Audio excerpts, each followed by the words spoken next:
di day waxaat si njëriñu bi ya ana Abdullah ibn Umar qala Rasulullah sallallahu alayhi wasallam Abdullah ibn Umar mooy nettali ne yonent bi moo wax ne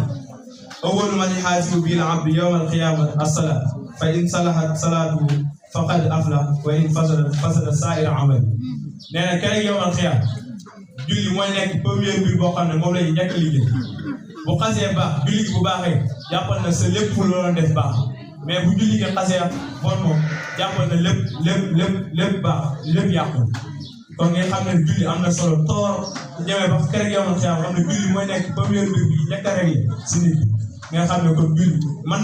naa ñàkk a fooy quoi kenn waru koo fooy julli mbir la boo xam ne moom fooyee ko ku koy def rek jàppal na yaa ngi si